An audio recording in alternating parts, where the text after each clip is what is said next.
Good dinner, Shabbos, Parshas, Korach, Tovshin Pevov. I hope you're doing well. I hope you had a wonderful week. This week's shir is sponsored the Schus, a full shlema bekarv of Naftali ben Tamar Chaya, a very chashving man who needs racham yishmayim merubim. May he have a refuas haguf b'soich shayach yisrael. Please Hashem should be a schus. If you can do anything before Shabbos or any schus for him, again his name is Naftali ben Tamar Chaya. This schus for Shlema, a friend of mine, Hevig Tzadik, Talmud Chacham, Yishav Refuah Shlema, B'Soich Shai Choy, Yisrael Amin. Thank you to corporate sponsors, the Hassan Zal's Law Firm, T7 Capital, and Bluestone Brokerage. For future dedications, to sponsor the Lechtich weekly Parshas share, the publication, Torah Anytime video, please reach out to myself at 845-367-2959. This week, Parshas Korach, there's a ton to talk about. The main focus, obviously, is Korach. So let's focus a little bit on that. What we see in Parshas Korach is Moshe Rabbeinu was able to remain Moshe Rabbeinu even while hundreds of people were trying to tear him down. Korach va'adasa, it wasn't just him, it was 250 people. Dasan Aviram, the entire all these evil people, they had good intentions, as the Midrashim, as Rashi tells us. Korach wasn't just one upset individual, but he rallied and he got everyone against Moshe Rabbeinu, the Manig Adar, the Tzaddik, the greatest person, and launched a full-scale challenge, a protest, a revolt against Moshe's leadership.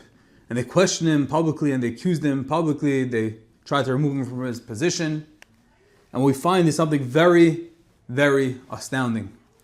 The Torah tells us that Moshe Rabbeinu, instead of fighting back, instead of giving in, caving to the hostility, what does Moshe Rabbeinu do? One simple, very silent move. Doesn't talk, doesn't respond, doesn't get angry, doesn't get physical. Pasuk Daled in the beginning of the Parsha, Parak Design, Vayishma Moshe, he hears all the accusations, he hears all the anger and the frustration, and they literally want to tear him out of his position. And what does Moshe Rabbeinu do? Vayishma Moshe Vayipol al panav. What does that mean? Moshe heard and fell on his face. The question is why. We have to understand what's going on over here. He should have tried to defend himself. He was a leader. He should have, the leader response would be to take action, to hold this stance, to protect himself.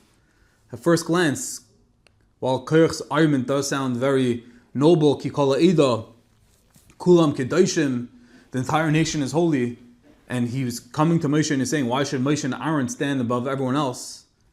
But the answer is that beneath the argument was a simple question.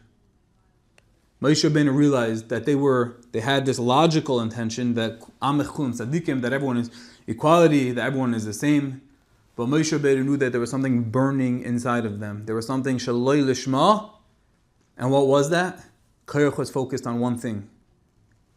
Why them, Moshe and Aaron, and not me? Korach was focused on his position, on what he thought he deserved, on his ego. He was selfish. And on the honor he felt was being withheld from him. Moshe Rabbeinu, on the other hand, what's the real virtue of a manig?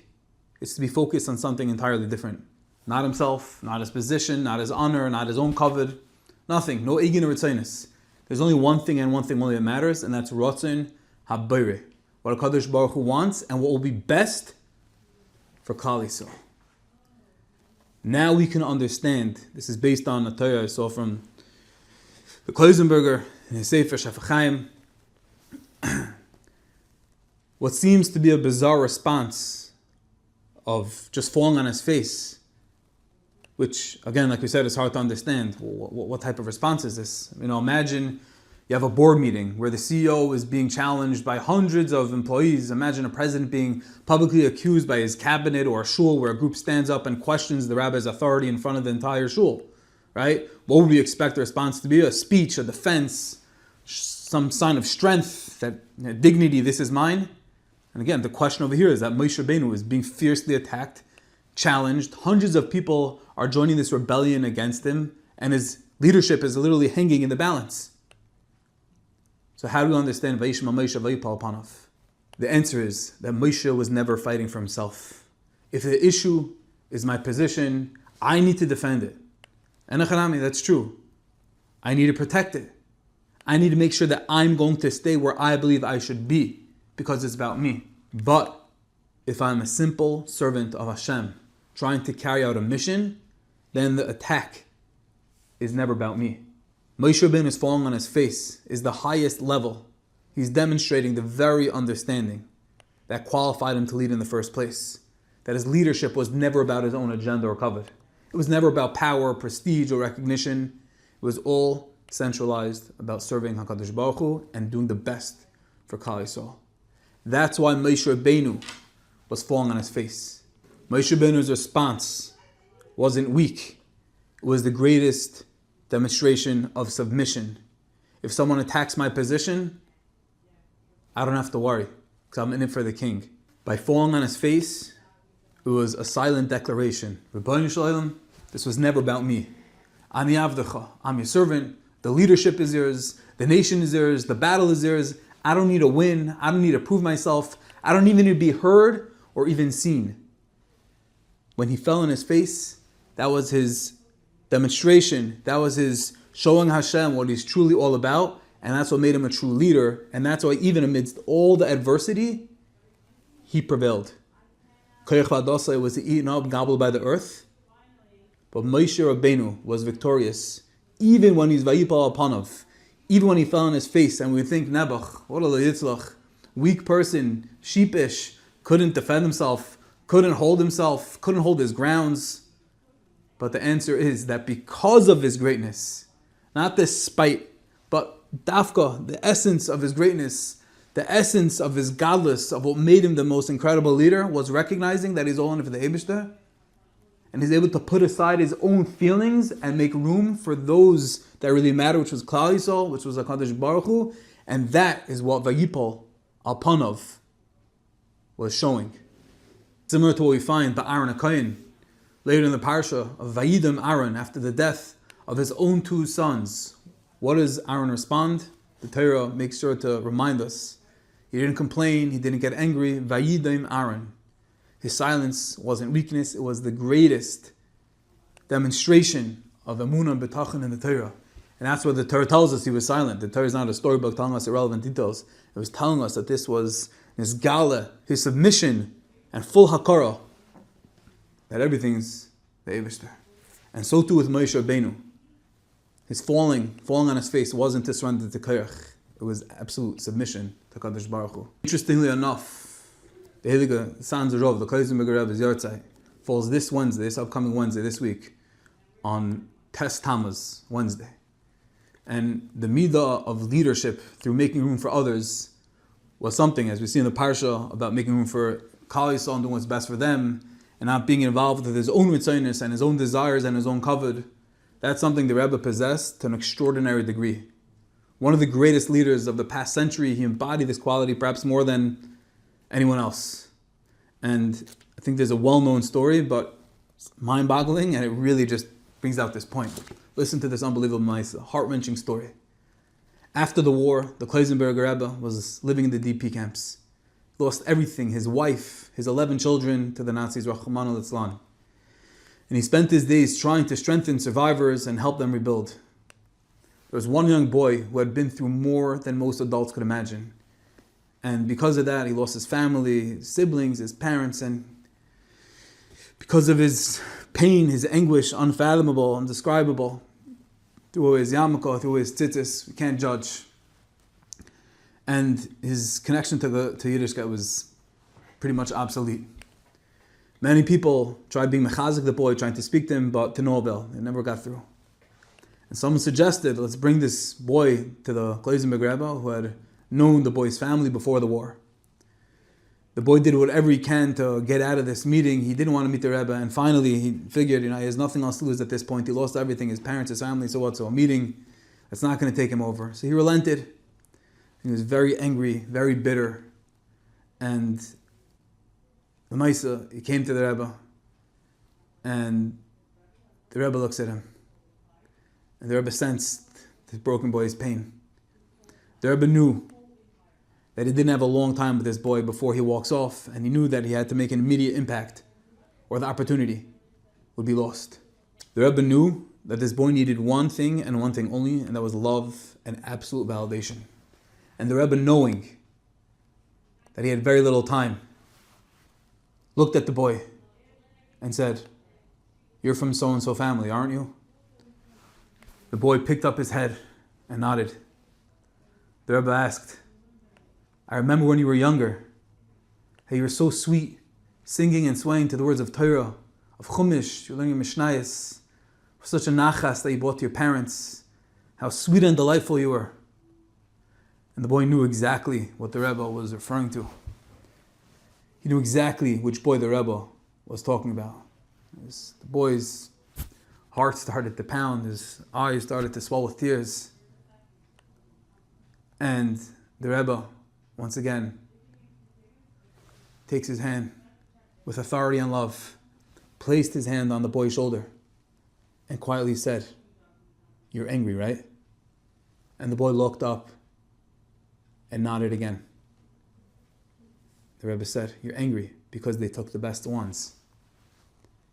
The young, angry, shielded boy, now sobbing, cries, looks at the Rebbe and says, "Yes, Rebbe. They took everything. They took my parents. They took my siblings. I can't. I simply can't bear the pain anymore. I'm so angry. I'm so broken." And just floodgates open. The Rebbe's eyes filled with tears, his voice choked up, looks at the boy and says, "What should I say?" He said, "I as well. I lost a wife and 11 children. They took the best for me too. But you know what?" said the Rebbe. "Listen, they left us, me and you." And the Rebbe began to cry, and the boy cried with him, and the Rebbe held the boy. And after some time, the Rebbe gave him a big kiss, a big hug, and sent him on his way. A few days later, it was a shocking turnaround. No one could believe what they saw. The little boy comes back, this teenager, with tzitzis, with the yarmulke, and shortly after, somehow started putting on tefillin again. And no one could understand, no one could wrap their head around what happened. No one had any luck when they were trying to be mechazek, to talk and reach this young boy. And everyone wondered, what did the Rebbe do? It was too painful for the boy to ever open up during those times, in those years.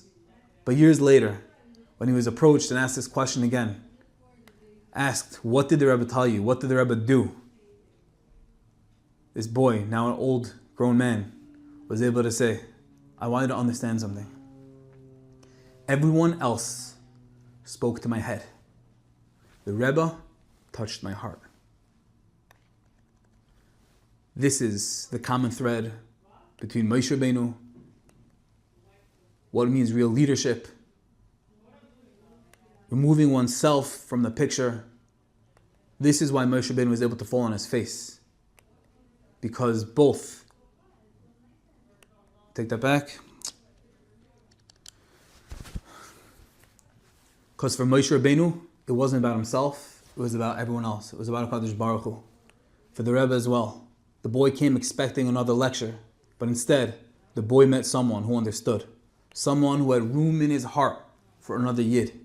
That's why the Rebbe succeeded where everyone else failed. Because everyone else spoke to the boy's mind, explaining the importance of the mitzvah, explaining how you're making Hashem in pain. But the Rebbe spoke to his heart. As for us, while most of us will never lead a nation like Moshe Rabbeinu, we won't be able to build lives like the Kleisenberger post-Holocaust. But don't forget that in truth, every one of us is a leader in someone's life. A spouse, a parent, a child, a charusa, a friend, a student, co-worker, neighbor. Someone is affected by our words, our actions, and our presence. And the question is not whether we lead. The question is what kind of leaders we will be. Will we be occupied with ourselves, absorbed in our own situation and in our own pain, in our own questions, our own challenges, or when other people need us, we will be able to make room and speak to their hearts as well. We'll be able to make room for Hashem and for the people around us. At times, the people who bring the most light into the world are not the most talented, charismatic, or accomplished. They're regular people, but they create space for others. People who listen, people who are present, people who are intentional and who genuinely care. People who can put aside themselves long enough to truly feel another's pain. And in doing so, make others feel seen, heard, understood, and valued. That is what leadership is truly all about caring more about the mission than the credit, more about the other people than yourself, and ultimately more about serving the king than protecting your own crown. Give your heart even when it's hard, because you never know what world it can build.